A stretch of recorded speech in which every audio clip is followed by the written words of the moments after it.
오늘 우리에게 주신 말씀 창세기 17장 1절에서부터 16절입니다. 함께 교독하고 마지막 절을 함께 읽겠습니다. 아브라함이 99세 때 여호와께서 그에게 나타나 말씀하셨습니다. 나는 전능한 하나님이다. 너는 내 앞에서 온 마음으로 순종하며 깨끗하게 행하여라. 내가 나와 너 사이에 언약을 맺을 것이다. 그리고 내가 너를 심히 크게 번성하게 하겠다. 그러자 아브라함이 얼굴을 땅에 대고 엎드렸습니다. 하나님께서 그에게 말씀하셨습니다. 보아라, 내가 이제 너와 언약을 세우니 너는 수많은 나라들의 조상이 될 것이다. 이제 더 이상 내 이름이 아브라함이라 불리지 않을 것이다. 내 이름은 아브라함이라 불릴 것이다. 내가 너를 많은 나라들의 조상으로 삼았기 때문이다. 내가 너를 크게 번성케 하겠다. 내가 너로 말미암아 나라들을 세울 것이며 왕들이 너로부터 나올 것이다. 내가 내 언약을 나와 너 사이에 그리고 내 뒤에 올 자손 사이에 세워 영원한 언약으로 삼고 내 하나님 그리고 내 자손의 하나님이 될 것이다. 내가 지금 나그네로 있는 이 가나안 온 땅을 내가 너와 내 자손에게 주어 영원한 소유물이 되게 하고 나는 그들의 하나님이 될 것이다. 하나님께서 아브라함에게 말씀하셨습니다. 그러므로 너와 내 뒤에 올 내 자손은 내 언약을 지켜야 할 것이다. 나와 너 사이에 그리고 내 뒤에 올 자손 사이에 맺은 내 언약 곧 너희가 지켜야 할 언약은 이것인데 너희 가운데 모든 남자는 다 할례를 받아야 한다. 너희는 포피를 베어 할례를 행하여라. 이것이 나와 너희 사이에 맺은 언약의 표시가 될 것이다. 집에서 태어난 사람이든 내 자손이 아닌 이방 사람에게서 돈 주고 산 사람이든 상관없이 대대로 너희 가운데 모든 남자아이는 태어난 지 8일 만에 할례를 받아야 한다. 내 집에서 태어난 사람이든 돈 주고 산 사람이든 다 할례를 받아야 한다. 그렇게 해야 내 언약이 너희 몸에 영원한 언약으로 새겨질 것이다. 할례 받지 않은 남자 곧 그 몸에 포피를 베지 않은 남자는 내 언약을 어긴 것이기 때문에 그 백성들 가운데서 끊어질 것이다. 하나님께서 다시 아브라함에게 말씀하셨습니다. 이제 내 아내 사레에 대해 말한다. 이제는 그녀를 사레라 부르지 마라. 그녀의 이름은 사라가 될 것이다. 내가 그녀에게 복을 주어 반드시 그녀를 통해서 내 아들을 낳아주게 하겠다. 또한 내가 그녀에게 복을 주어 많은 나라들의 어머니가 되게 해 나라의 왕들이 왕들이 그녀에게서 나오게 하겠다. 아멘. 네, 오늘은 아브라함에 대한 세 번째 내용입니다. 우리가 1장에서부터 11장까지 인간의 역사에 대해서 봤었고요. 그리고 12장부터는 아브라함이라고 하는 한 인물, 그 인물에게 초점이 맞추어져서 내용이 계속 진행되어지고 있습니다. 아브라함에 대한 첫 번째 내용이었던 12장에서는 하나님의 말씀을 믿고 의지하여서 자신의 삶의 터전을 떠났던 아브라함의 이야기를 봤죠. 그 가운데 필요했던 것은 하나님의 약속에 대한 분명한 확신이었다는 내용을 봤습니다. 두 번째 내용이었던 15장에 와서는 하나님의 약속을 믿고 나아왔지만 여전히 이루어지지 않는 하나님의 그 약속 앞에서 하나님께 무엇을 주실 것입니까? 라고 그렇게 질문하게 되었을 때에 하나님께서 밤하늘의 별을 보여주시면서 너의 자손을 이렇게 많게 할 거야 라고 그렇게 설득하셨던 하나님을 우리가 볼 수 있었죠. 하나님께서는 아브라함에게 하셨던 그 약속 너무나도 단순했습니다. 아브라함, 네가 복의 근원이 될 거야.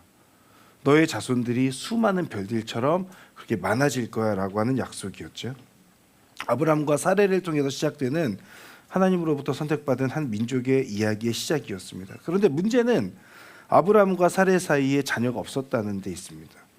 하나님의 그 약속을 확신하고 말씀에 의지하여 떠났지만 하나님의 약속이 아브라함의 삶에 여전히 이루어지고 있지 않는 그 상황 가운데 있는 것이죠. 그런데 하나님께서는 계속해서 아브라함에게 말씀하십니다. 그 약속을 기억하고 계신다고 말씀하시면서 반복해서 나를 믿고 따라와라. 나를 믿고 따라와라. 계속 하나님은 그 메시지를 지금 아브라함에게 던지고 계신 거예요. 하나님께서 말씀하시고 하나님께 받은 은혜가 커서 믿고 따라가지만 약속이 이루어지지 않는 그 현실은 여전히 바뀌지 않는 상황. 주어진 삶의 어려움과 힘듦은 여전히 존재하니 하나님의 약속에 대한 의심들이 계속해서 밀려오죠. 주어진 현실과 주신 약속 사이에서 아둥바둥하고 있는 그 모습. 그러나 아브라함이 대단한 것은 그 어려운 상황과 실제 경험되지 않고 있는 상황 속에서도 하나님을 믿었다는 겁니다. 그리고 하나님께서는 그 믿음을 보시고 의롭다라고 그렇게 칭해 주셨다라고 하는 데 있죠. 지난주에 우리가 보진 않았는데 15장 뒷부분에 가서 보면 굉장히 감동적인 이야기가 하나가 나옵니다. 아브라함의 믿음을 의롭게 여긴 하나님께서 아브라함과 언약을 맺으시는 장면이죠. 지금까지는 말씀만 하셨고 혹은 밤하늘의 별을 보여주셨다면 이제는 횃불을 통해서 언약을 갱신하시는 그런 모습을 보게 됩니다. 밤하늘의 별을 보면서 자손을 이 별처럼 많게 할 것이라고 그렇게 하나님께서 약속하셨던 그 하나님의 약속을 믿었던 아브라함에게 하나님께서 말씀하세요. 이제는 이 땅을 너에게 줄 거야. 그러니까 자손의 번성과 함께 땅에 대한 약속도 하고 계신데요.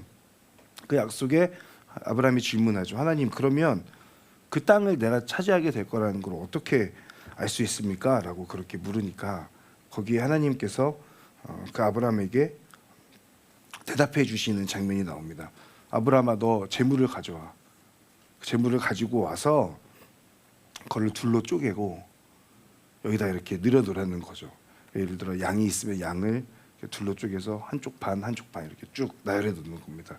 그리고 그 가운데 횃불이 사이를 지나다니는 거예요. 그렇게 하나님께서 언약을 약속을 말씀하시면서 아브라함에게 이 땅을 너에게 줄 거야라고 그렇게 약속하시는 거죠. 재물을 둘로 쪼갰다는 것, 그것은 이 언약이 지켜지지 않으면 그 언약을 체결하는 너와 나는 이 재물처럼 반으로 쪼개서 죽을 것이다라고 하는 어마어마한 의미를 담고 있습니다. 한밤중에 동물들을 그 재물들을 쪼개놓은 상황 가운데 횃불이 지나가는 그 상황 가운데서 하나님께서 말씀하시는 것, 나도 이렇게 너에게 약속을 지킬 거야. 그러니까 너도 나에게 약속을 지켜야 된다. 약속을 지키지 않는 너나 나, 그러면 우리는 둘로 쪼개질 것이다 라고 하는 하나님의 약속입니다. 하나님은 자신이 있으셨겠죠. 내 약속은 절대 변하지 않는다. 사실 이것은 어떻게 보면 아브라함에 대한 협박처럼 보이기도 합니다. 너 나 자꾸 못 믿냐? 그러면 이렇게 될 수도 있으니까 나를 믿고 따라와라. 나는 너를 끝까지 책임지고 포기하지 않을 것이다 라고 하는 그 하나님의 메시지가 15장 뒷부분에 나오게 됩니다. 그러니 믿으라고 하는 그 하나님의 분명한 말씀의 그 선포라는 것을 확인할 수 있죠. 그런 기적과 은혜를 경험한 아브라함입니다. 그러나 한 가지 문제가 여전히 남았어요. 아이를 낳을 수 없는 상황. 그러니까 사레가 아이를 낳을 수 없는 겁니다. 하나님께서는 하늘의 별처럼 자손을 많게 할 것이라고 그렇게 약속하셨는데, 가나안 땅을 얻게 될 것이라고 그렇게 말씀하셨는데 하나님의 약속이 계속 더디어요. 그 약속의 성취가 계속 이루어지지 않는 것 같아요. 아브라함과 사라의 마음은 점점 좀 조급해집니다. 그리고 믿음이 점점 사라져 갑니다. 그 믿음이 사라지고 조급해지는 그 마음 가운데 어느 한 날이 이제 도래하게 되는 거예요. 아브라함이 가나안에 거주하기 시작한 지 10년 정도 지났을 때, 그러니까 아브라함이 하란에 떠나온 게 75세지 않습니까? 한 10년 정도 지났을 때, 가나안 땅에 정착해서 살고 있을 때였는데 여전히 그 둘 사이에 자녀가 없는 거죠. 왜냐하면 이 사레가 아이를 낳지 못하는 그런 몸이었기 때문입니다. 어떤 분들은 너무 이거 사레에게 그 뒤집어 씌우시는 거 아니냐, 아브라함이 잘못이었던 것도 있을 수 있는 거 아니냐라고 말씀하시는데, 곧 보겠지만 여종 하갈을 통해서 이스마엘이 태어나는 것을 봤을 때 사레의 몸이 자녀를 낳을 수 없는 몸이었던 게 좀 분명해 보이죠. 아브람과 하갈 사이에서 이스마엘이 태어날 때가 아브람 나이 86세. 그러니까 11년 동안 하나님께서 약속하셔서 떠나왔고 가나안 땅에 정착해서 살고 있고, 그런데 10년 동안 아이가 없다가 임신하게 되고 11년 만에 아이가 태어나게 된 겁니다. 근데 문제는 아내 사레를 통해서 태어난 아이가 아니라 여종 하갈을 통해서 태어난 아이라는 거죠. 지난주에 15장 본문을 보면 아브라함이 자신의 상속자가 하인 엘리에셀이 될 것입니다라고 그렇게 말하는 장면이 있었는데요. 이 말에 하나님께서 분명하게 말씀하셔요. 아니야, 너를 통해서, 아브라함 너를 통해서 그 상속을 이뤄갈 거야 라고 그렇게 말씀하셨었거든요. 근데 이제 16장에 가서 보면은 새로운 사람을 상속자로 만드는 것이 아니라 아이를 낳지 못하는 사례를 대신해서 여종 하갈을 통해서 아브라함의 자녀가 출생하게 되고, 그러니까 어떻게 보면 하나님의 말씀하신 대로 무언가 그 조건을 갖춘 것 같은 또 그런 느낌을 받게 되죠. 그러나 하나님의 약속은 아브라함만이 아니라 아브라함과 사례를 통해서 이루어지는 자녀를 통해서 별과 같이 많아지게 될 것이다라고 말씀하셨던 거죠. 지금 아브라함과 사례는 하나님의 약속을 기억하고 있습니다. 그 약속에 자신들의 생각을 뭔가 추가하죠. 그리고 마치 하나님의 말씀대로 행동하는 것처럼 그렇게 하고 있습니다. 그러나 아브라함과 사례의 이런 행동은 하나님의 말씀에 자신의 생각을 추가해서 마치 하나님의 뜻인 것처럼 행동하는 그런 모습, 믿음의 부족함에서 오는, 그래서 하나님보다 앞서게 되는 그 조급함에 의해서 조금은 하나님의 뜻을 기다리기보다는 그 믿음의 부족함으로 인하여서 먼저 앞서서 행동하게 되는 어떤 그런 모습을 확인하게 됩니다. 그리고 나서 또 13년이 더 지납니다. 그러니까 지금 보면 아브라함은 분명히 하나님의 약속을 붙들고 가는데 하나님은 계속해서 매일매일 찾아오셔서 그 언약을 갱신하시는 게 아니에요. 아브라함에게 찾아오셔서 말씀하시고 어딘가 뭔가 숨어 계신 것 같고, 그럼 아브라함은 또 치열하게 살아가다가 또 어느 날 갑자기 하나님께서 나타나셔서 내가 너한테 약속했는데 너 왜 그 약속을 잊고 살아가는 건, 그렇게 질책하시고 또 얘기하시는. 오늘 우리가 읽었던 17장 1절에 아브라함의 나이가 나오죠. 99세. 아브라함이 낳게 된 그때는 99세입니다. 우리 1절과 2절 말씀 한번 같이 읽어볼까요? 1절 2절 말씀 같이 읽겠습니다. 시작. 아브라함이 99세 때 여호와께서 그에게 나타나 말씀하셨습니다. 나는 전능한 하나님이다. 너는 내 앞에서 온 마음으로 순종하며 깨끗하게 행하여라. 내가 나와 너 사이에 언약을 맺을 것이다. 그리고 내가 너를 심히 크게 번성하게 하겠다. 자, 99세 13년이 지나서 오랜만에 찾아오셔서 하시는 말씀, 나는 전능한 하나님이요. 이거 아브라함이 믿겠습니까? 저는 아브라함이 절대 믿을 수 없는 상황이라고 생각해요. 왜냐하면 이스마엘이 태어났잖아요. 어느 순간 아브라함은 생각했을지 모릅니다. 아, 자신을 통해서 태어난 아들이니까 하나님의 약속이 이제 이스마엘을 통해서 이루어지겠지라고 생각했을지도 몰라요. 그렇게 그냥 일상을 살아가고 있는데 갑자기 13년이 지난 어느 날 하나님께서 아브라함에게 찾아오셔서 아브라함아, 나는 전능한 하나님이야. 전능한 하나님이 무슨 뜻입니까? 뭐든지 할 수 있다는 거잖아요. 내가 다 해줄게 라고 하는 뜻이잖아요. 불가능한 것도 할 수 있게 라고 해주시는 건데 아브라함은 지금 그것이 완전히 피부로 와닿지 않아요. 왜냐하면 75세 때 약속받고 떠났는데 24년 동안 자녀가 없잖아요. 그 자녀가 없는 상황에서 어떻게 전능한 하나님이라는 걸 믿겠어요. 그러니까 우리가 16절까지 읽었는데 17절 18절에 가서 보면 아브라함이 속으로 이렇게 생각합니다. 100살이나 먹은 사람이 어떻게 아들을 낳으며 아내는 90살인데 아이를 어떻게 낳지? 라고 속으로 생각하죠. 그러면서 하나님한테 말합니다. 하나님, 이스마엘이나 하나님 앞에서 복을 누리며 살기를 바랍니다. 이게 무슨 말입니까? 아브라함에게 있어서 하나님의 그 언약, 하나님의 약속에 대해서 어느 정도 포기한 상태라는 것을 알 수 있죠. 어쩌면 이스마엘이 태어난 이후에도 하나님께 침묵하셨던 것에 대한 하나님에 대한 서운함일지도 모르겠습니다. 어찌됐든 하나님께서 찾아오셔서 전능한 하나님이다 라고 그렇게 지금 말씀하고 계신 장면이에요.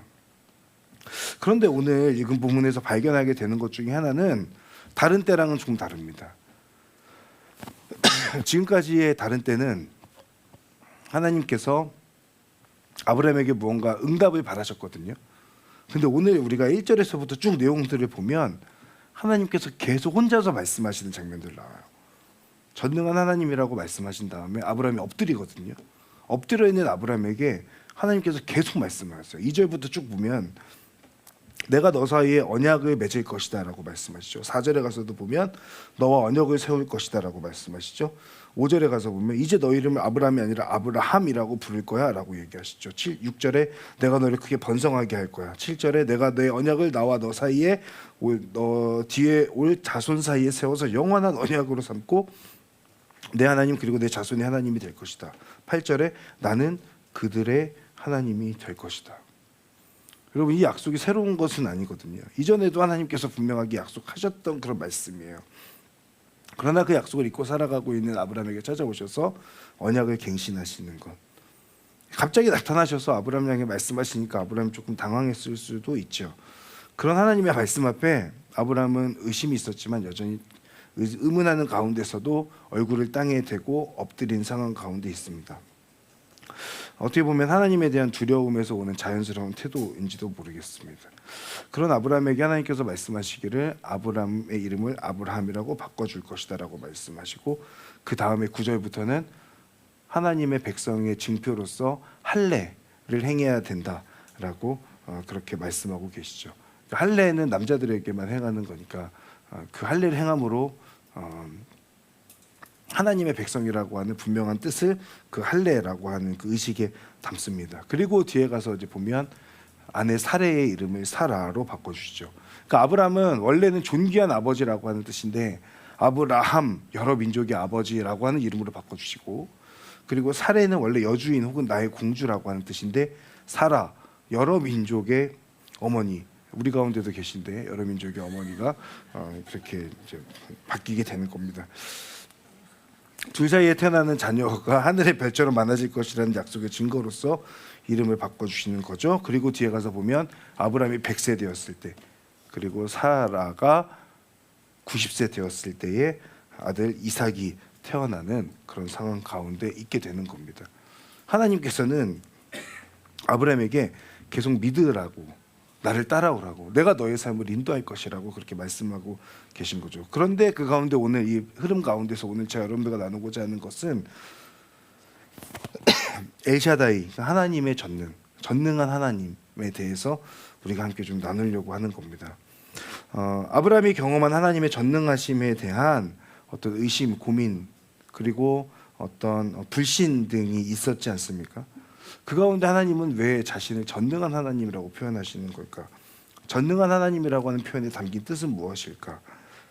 하나님께서 이 세상을 창조하셨잖아요. 모든 것을 하실 수 있는 분이잖아요. 그런데 하나님께서 때로는 약속도 하시잖아요.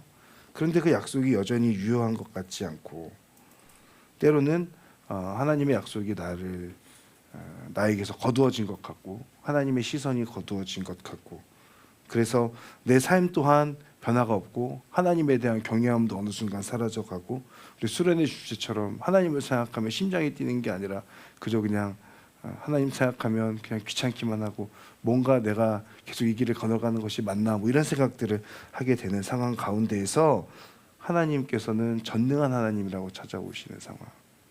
어쩌면 우리는 아브라함이 가졌던 그 삶의 모습처럼 하나님의 약속을 붙잡고 살아간다고 말하지만 우리 일상에서 가장 많이 경험하게 되는 것은 하나님의 침묵일지도 모르겠어요. 하나님께 기도하는데 하나님께서 기도를 들어주지 않는 것 같고, 나는 하나님께 어떤 기도를 계속하고 하나님을 사랑한다고 그렇게 고백하고 있는데 하나님의 그 사랑과 하나님의 시선은 나에게서 거두어진 것 같고, 나는 외롭고 홀로 내버려둔 것 같고, 내가 무언가 하지 않으면 하나님의 일하심이 나타나지 않는 것 같고, 그런 상황들 가운데에 동일하게 찾아오셔서 말씀하시는, 나는 전능한 하나님이다 라고 하는 것이죠. 그리고 오늘 설교의 제목을 이렇게 지어봤습니다. 내 삶에 실제하시는 전능한 하나님. 전능한 하나님이 그저 어느 순간 어딘가에 계신 분으로서만 끝나는 것이 아니라 내 삶에 어떻게 실제하고 있는가, 하나님의 그 전능하심이 나는 어떻게 내 삶에 경험되어져 가고 있는가라고 하는 부분에 대해서 오늘 여러분들과 함께 나누고자 합니다. 먼저 보고자 하는 것은 전능한 하나님의 첫 번째는 스스로를 사람에게 구속시키는 하나님의 모습에서 볼 수 있다. 7절과 8절 말씀 우리 함께 읽겠습니다. 시작. 내가 내 언약을 나와 너 사이에 그리고 내 뒤에 올 자손 사이에 세워 영원한 언약으로 삼고 내 하나님 그리고 내 자손의 하나님이 될 것이다. 내가 지금 나그네로 있는 이 가나안 온 땅을 내가 너와 내 자손에게 주어 영원한 소유물이 되게 하고 나는 그들의 하나님이 될 것이다. 아멘. 나는 그들의 하나님이 될 것이다. 이 말씀의 뜻은 내가 그들을 책임질 것이다, 너를 책임질 것이다, 너를 통해 일하겠다라고 하는 그 약속의 말씀인 것이죠. 무엇이든지 하실 수 있는 그 하나님께서, 스스로 존재하시는 그분께서 아브라함의 삶에 지금 찾아오시는 거고, 뛰어들어 오셔서 아브라함을 내가 책임지겠다, 너를 책임지겠다라고 말씀하시는 그 불편을 굳이 감수하시겠다는 뜻입니다. 하나님은 혼자 일하시는 것이 훨씬 편하고 탁월하실 겁니다. 그런데 굳이 아브라함과 함께 하시고 책임지시며 아브라함을 통해 믿음의 자손을 퍼뜨리겠다는 그 약속을 아브라함과 지금 체결하고 계신 것이죠. 제가 제 딸 얘기를 많이 하는데 제 사랑스러운 제 딸은 제가 좀 더 어릴 때는 제가 뭔가를 하고 있으면 늘 와서 저랑 같이 뭔가를 하고 싶어 했어요. 지금은 컸다고 그러지 않습니다. 그래봤자 6살인데 그 6살 된 아이가 지금은 안 그러는데 좀 걷기 시작하고 모든 게 신기하게 여겨질 때 제가 설거지하고 있으면 와서 설거지를 한다고 옆에서 설거지하고 청소하고 있으면 옆에서 청소하고 제가 밥 먹을 때 같이 옆에서 밥 먹는다고 따라하고 그런 모습들을 봤어요. 근데 제가 청소하고 있을 때 옆에서 청소하면 너무 귀찮아요. 설거지하고 있는데 옆에서 설거지하면 도움이 하나도 안 돼요. 도움이 되겠습니까? 6살에 가지고 들지도 못하는 애가 와가지고 아빠 내가 할게 하는데 청소 하나도 안 되니까 너무 답답하지. 무슨 얘기냐면 하나님께서 아브라함을 통해서 동시에 우리를 통해서 무언가 일하시는 것은 훨씬 더 어려운 일이라는 거죠. 하나님께서 그냥 혼자서 하시면 되죠. 그냥 알아서 다 하실 수 있는 전능한 하나님이잖아요. 근데 그 전능한 하나님이라고 하는 뜻에 진짜 담겨 있는 것은 내가 나 혼자 하는 것에서의 전능함이 아니라 너희들 부족한데 믿음 부족한 거 내가 알고 있는데 그런 너를 통해서 내가 일할 거야 라고 하는 그 하나님의 말씀, 약속의 말씀 가운데 오히려 하나님의 전능하심이 드러나는 것 아닌가라는 생각을 해봅니다. 함께 가면 너무 어쩌면 불편할 수 있는 그런 상황 가운데 하나님은 굳이 그 불편을 감수하시면서 하나님의 그 역사를 아브라함이라고 하는 믿음 없는 한 사람을 통해서 이루어 가시는 그런 모습들을 우리가 확인할 수 있죠. 창세기 22장에 가서 보면 이삭을 바친 아브라함에게 하나님께서 말씀하시거든요. 내가 이제야 너가 나를 경외하는 줄 알겠다라고 말씀하세요. 그 얘기는 뭐냐면 그 전까지는 하나님께서 약속하시고 동행하셨지만 아브라함의 모습에서 그다지 믿음을 못 봤다는 얘기거든요. 이삭을 바치는 그 순간 하나님께서 말씀하시길 내가 이제야 너가 나를 경외하는 줄 알겠다라고 하는 그 말씀. 그렇다면 하나님은 아브라함이 이삭을 바치게 되는 그 믿음을 갖게 되기까지 하나님은 계속해서 아브라함의 삶에 일하셨던 거죠. 아브라함의 삶에 간섭하시고 개입하셔서 아브라함의 그 믿음을 계속해서 조금씩 단련시키시고 성장시켜 가셨던 것이죠. 믿음이 부족했던 아브라함과 함께 손발을 맞추어서 하나님의 역사를 이루어 가시는 것은 어려운 일입니다. 그러나 하나님께서 그걸 하신다는 것은 부족한 우리를 통하여 일하시는 그 하나님을 보면서 그 가운데 진정한 하나님의 전능하심, 전능한 하나님이 경험되어지는 것 아닌가라는 생각을 해봅니다. 저와 여러분을 통해서 하나님의 사랑이 계속해서 전해지고 그 복음이 이 땅 가운데 선포되기를 원하시는 그런 모습, 하나님께서 직접 다 하지 않으시고 우리와 함께 하시는 그 모습 가운데 하나님의 그 자기 제한, 우리에게 얽매이시는 그 하나님의 모습을 보면서 우리는 하나님의 전능하심을 오히려 느낄 수 있다. 두 번째는 우리의 눈높이에 맞춰주시는 하나님을 보면서 오히려 전능한 하나님을 알 수 있다는 겁니다. 특별히 할례라고 하는 것, 여러분 할례를 왜 하게 하셨을까요? 굳이 아픈데 그 어떤 그 할례 의식을 통해서 하나님께서 필요하셨던 게 뭘까요? 사실 그다지 필요한 게 별로 없죠. 하나님께는. 그러니까 지금 이 할례 의식은 하나님께서 무언가 필요에 의해서 행동에 담겨져 있는 어떤 그런 것이 아니라 그 할례의 의미에 하나님의 그 마음을 담는 것이죠. 이스라엘 백성들이 어떻게 보면 자신 하나님의 백성이라고 하는 것을 그들이 어떻게 알겠어요? 하나님의 백성이라는 걸 온전히 깨닫지 못하는 그 상황 가운데서 하나님은 할례 의식을 굳이 행하게 하심으로 인해서 그들의 그 아픔 가운데서 내가 너희들의 하나님이다라고 하는 것을 깨닫게 하시는 거거든요. 어떻게 보면 인간의 눈높이에 맞추어서 인간이 이해할 수 있는 방식으로 하나님의 자녀라고 하는 것을 할례라고 하는 그 의식 가운데 담아둔 것이 아닌가라는 생각을 해보게 됩니다. 우리들도 하나님께서 함께 하시고 나를 지키신다는 믿음을 가지고 살아가죠. 그러나 직면하는 일상에서 어려움이 찾아오면 믿음이 약해지고 의심합니다. 그런 우리들에게 하나님께서 때를 따라 돕는 은혜를 주시고 우리의 믿음을 유지하고 이어가도록 그렇게 인도하시죠. 우리의 믿음 없음에서 나오는 행동 가운데 우리를 버리시거나 포기하지 않으시고 하나님께서 죄송합니다. 오늘 너무 기침이 계속해서 하나님께서 스스로를 우리에게 구속하셨던 그 약속에 근거하여서 우리가 이해할 수 있는 그리고 우리가 경험할 수 있는 그 은혜로 끊임없이 우리를 찾아오시는 하나님인 것이죠. 우리의 의심 가운데에서 하나님은 여전히 인내하시면서 우리들의 눈높이에 맞추어서 하나님의 뜻을 알 수 있도록 여러 가지 방법으로 우리들을 찾아오세요. 이스라엘 백성들에게는 그 방법이 할례였던 것이고 그리고 때로는 이후에 가서 보면 구름 기둥과 불 기둥이었던 것이고 지금 우리들 일상을 살아가는 우리들에게 그러면 이스라엘 백성들에게 행하였던 할례와 같은 하나님의 은혜와 하나님의 함께하심과 하나님의 백성이라고 하는 것을 깨닫게 하는 그 우리의 눈높이에 맞춘 하나님의 은혜, 내 삶의 그 은혜가 무엇인가를 생각해 볼 필요가 있죠. 매일 아침에 혹은 저녁에 혹은 일상의 중간에 큐티하면서 나에게 찾아오시는 그 말씀 속에서 경험되어지는 하나님의 은혜가 있는가? 내가 뭔가 깨달아서 주신 은혜가 아니라 하나님께서 나에게 주셔서 받게 되는 은혜이지 않습니까? 그렇다면 하나님께서 내가 너와 함께 하겠다라고 하는 그 메시지 사실은 그 시간 가운데 담고 있는 것이거든요. 수모임을 하다가 수모임 가운데 기도 제목을 나눕니다. 근데 기도 제목을 나누다가 그 가운데 내 마음 가운데 엄청난 위로가 찾아오고 아이들이 나와 함께 기도해 주는 거라는 것이 너무나도 감동적으로 다가올 때가 있어요. 어떨 때 귀찮을 때도 있지만. 근데 그 감동적으로 찾아오는 그 수모임에서 받는 은혜와 회복이 내가 이것을 나눔으로 인해서 우리 안에 있는 어떤 그런 케미로 인해서 이루어지는 것이 아니라 그 모임 가운데 함께하고 계신 성령님께서 우리의 마음을 만져주시는 것이라고 하는 그 믿음을 가지고 살아가는 사람들이지 않습니까? 그렇다면 그것 또한 하나님의 은혜, 하나님께서 우리의 삶에 찾아오시는 우리의 눈높이에 맞춰서 우리가 깨닫게 되는 하나님의 은혜의 한 측면이라고 생각하게 되는 것이죠.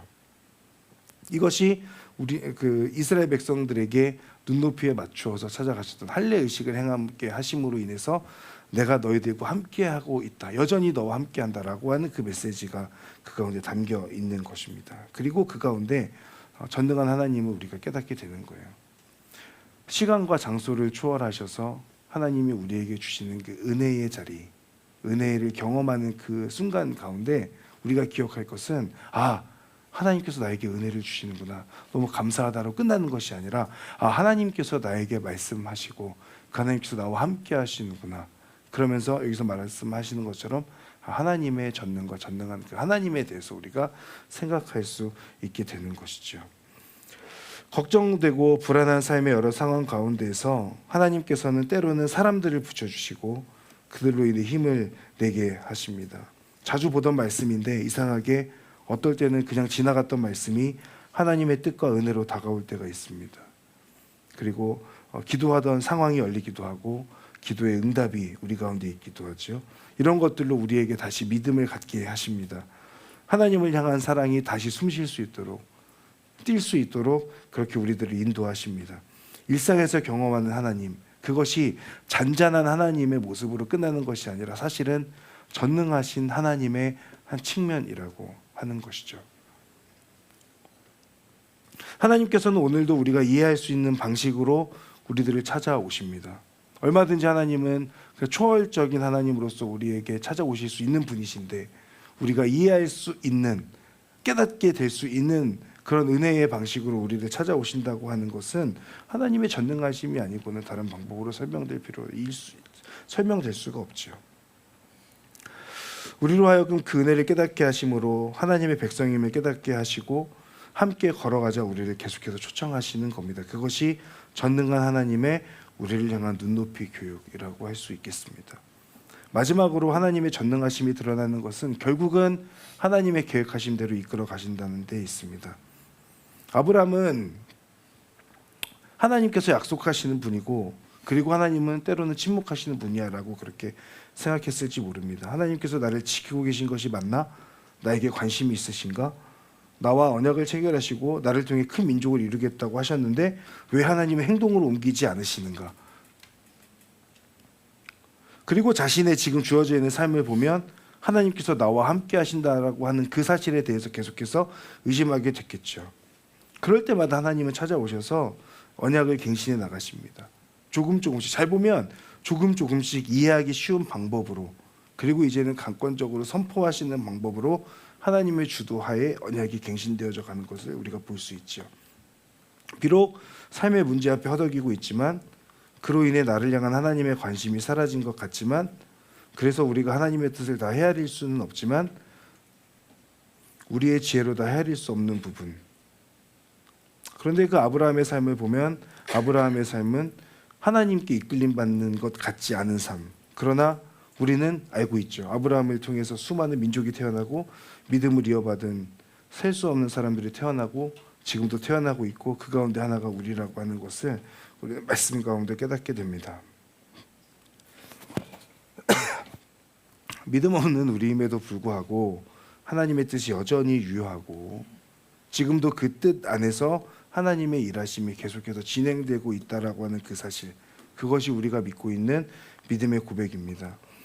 아브라함이 엄청난 믿음, 흔들리지 않는 믿음으로 살았기 때문에 하나님께서는 아브라함에게 찾아오시고 아브라함의 삶을 하나님의 뜻대로 인도해 가신 것이 아닙니다.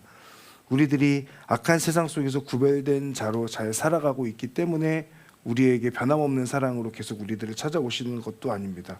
그저 흔들리고 의심하고 믿음 없는 행동을 할 때도 있고, 그러다 한 번씩 믿음 있는 행동을 하기도 하고, 그렇게 주어진 삶을 살면서 최선을 다하고 살아가다 보니까 어느 순간 하나님의 선하신 뜻대로 이끌림 받는 인생이 되어가는 것을 보게 되는 것이죠. 아브라함도 당장은 몰랐겠지만 하나님은 일하고 계셨던 것처럼 우리도 당장은 우리를 향한 하나님의 뜻을 다할 수는 없습니다. 그러나 하나님의 일하심은 지금도 진행 중임을 믿고 나아가는 것입니다. 비록 우리의 삶이 하나님의 뜻에 맞지 않을 수 있고 내 생각이 하나님보다 앞설 수 있지만, 그럼에도 하나님은 하나님의 뜻대로 우리의 삶을 인도해 가시는 분이라고 하는 것을 우리가 믿고 나아가는 것입니다. 그것이 우리의 믿음의 고백이고, 그 가운데 전능한 하나님이 우리 가운데 경험되어지는 것이죠. 사랑하는 여러분, 하나님의 전능하심이 내 삶과 동떨어진 것 같은 느낌을 많이 받습니다. 사실은 너무나 초월적인 하나님이셔서 전능한 하나님이라고 하는 그 사실을 경험하는 것이 어려운 것이 맞습니다. 사실은 어려워야 되는데, 그러나 하나님께서는 하나님의 그 전능하심을 여러 가지 모양으로 우리들에게 알려주고 계신 거죠. 제한 없으시고 스스로 계신 하나님께서 우리의 삶에 찾아오심으로 스스로를 제한하시고 우리에게 발맞추어 주시는 전능한 하나님입니다. 우리가 설교 이후에 우리 하연자매님을 파송하는 시간을 가질 텐데 왜 보내시겠어요, 저분을? 저는 하연자매님이 정말로 하나님의 입장에서 하연자매님이 정말 필요해서 보내시는 거라고 생각해요. 왜냐하면 전능한 하나님이 저 한 사람을 통해서 캄보디아 땅에서 행하실 일이 있기 때문이죠. 하나님이 무엇이든지 하실 수 있지만, 그러나 저분을 그 땅 가운데로 보내는 것은 전능한 하나님께서 오히려 혼자서 일하시는 방식을 선택하신 것이 아니라 함께 일하시는 방식을 통해서 하나님의 역사를 지금도 이루어가고 계시기 때문입니다. 그것은 우리 모두가 마찬가지인 거죠. 이해하지 못하고 믿음이 없는 부족한 우리들에게 찾아오셔서 우리가 이해할 수 있는 하나님의 은혜를 깨닫게 하시고 다시금 일어나게 하시는 것, 그것 또한 하나님이 전능하시기 때문에 가능한 겁니다. 세상 속에서 여전히 흔들리고 구별되지 못한 모습으로 살아갑니다. 그럼에도 불구하고 하나님의 그 선하신 계획 가운데에 있게 하시는 것은 전능하신 하나님께서 우리를 여전히 포기하지 않고 붙잡고 계시기 때문이고, 우리의 삶을 하나님의 뜻 가운데로 온전히 인도해 가시기 때문이다 라고 하는 것이죠. 우리가 할 것은 전능한 하나님이 저 멀리 계시구나 라고 하는 것이 아니라, 그 전능한 하나님이 내 삶에 찾아오셔서 나와 함께 하시고 나와 동행하시고 여전히 나를 사랑하시고 내 삶에 실제하시는 전능한 하나님이다 라고 하는 것을 믿는 것입니다. 그 믿음으로 우리 하나님을 바라보고 붙들기를 포기하지 않는 것이죠. 사랑하는 여러분, 하나님은 전능하십니다. 전능한 하나님께서 여러분을 붙잡고 계신 줄을 믿습니다. 전능한 하나님께서 우리 삶에 함께 하시며 책임지시고 이끌어 가시는 분이심을 믿습니다. 불가능한 전능하신 그 하나님, 여러분, 그 전능한 하나님을 우리 삶에서 온전히 경험할 수 있게 되는 그 놀라운 은혜가 여러분의 삶 가운데 온전히 부어질 수 있기를 주님의 이름으로 축복합니다. 이 시간 함께 찬양하며 나아가겠습니다.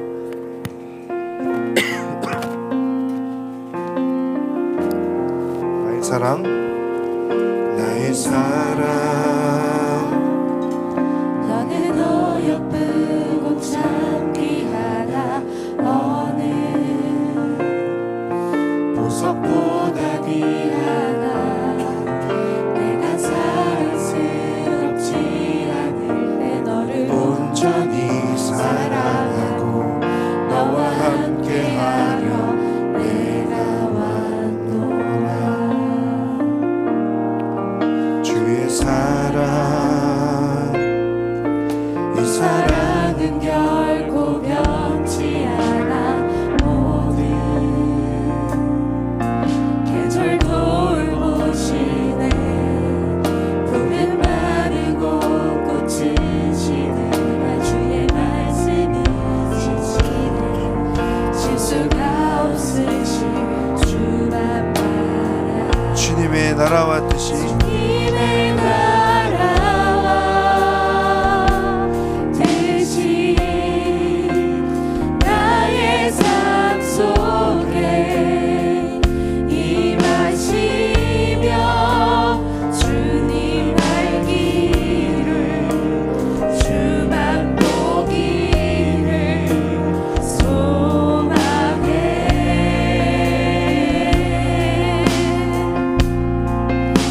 거룩히 살아갈 힘과 두려움 없는 믿음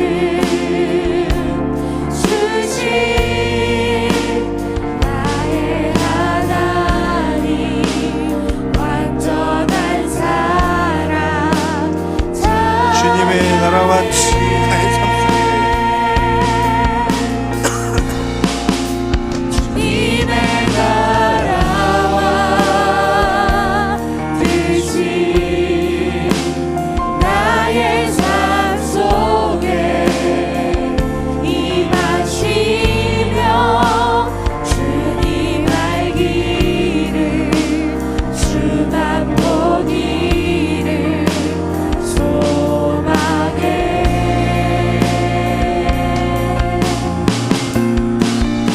거룩히 살아갈 힘과 두려움 없는 믿음 주신 나의 하나님.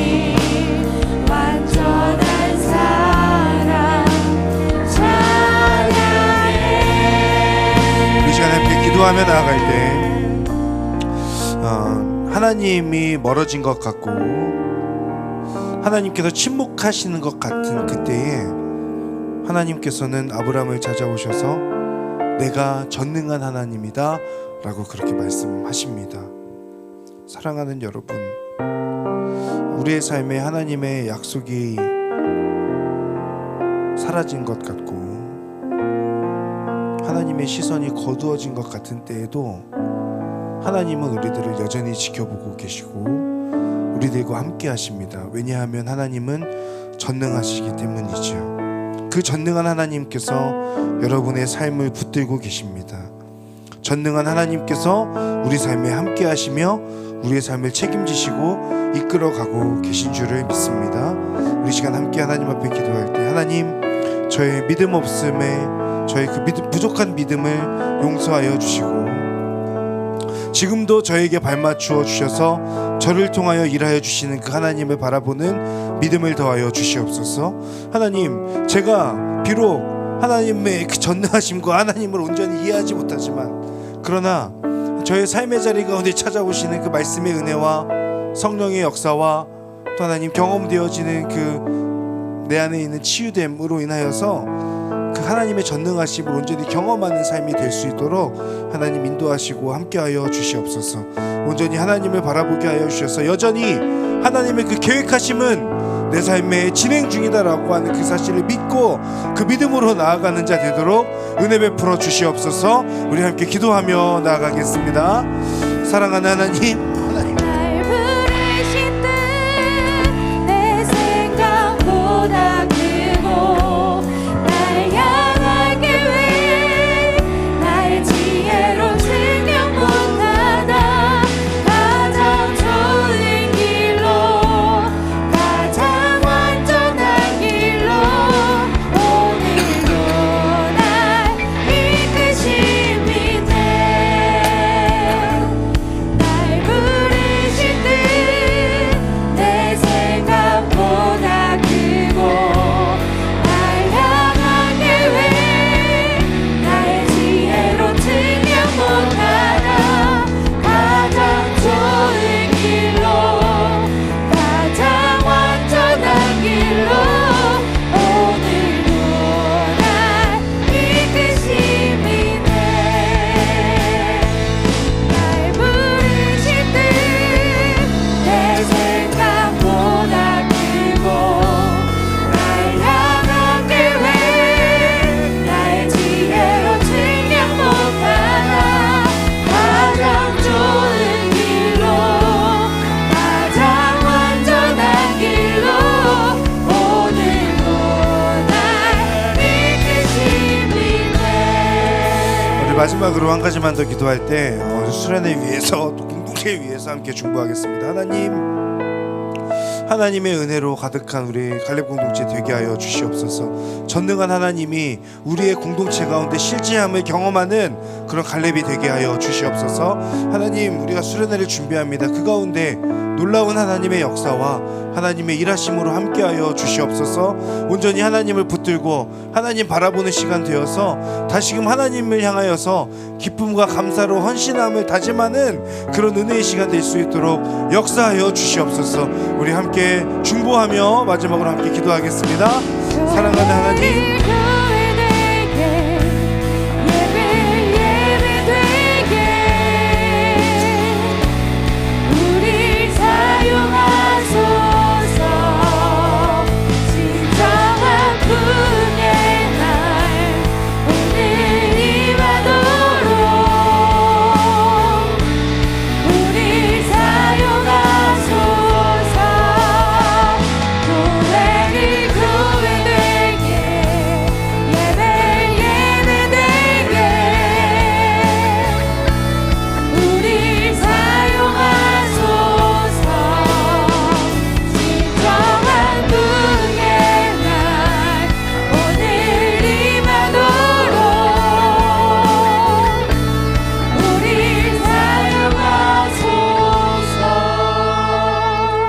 사랑하는 하나님, 내 삶에 찾아오시고 실제하시는 전능한 하나님을 늘 경험하며 살아가는 저희들이 되게 하여 주시옵소서.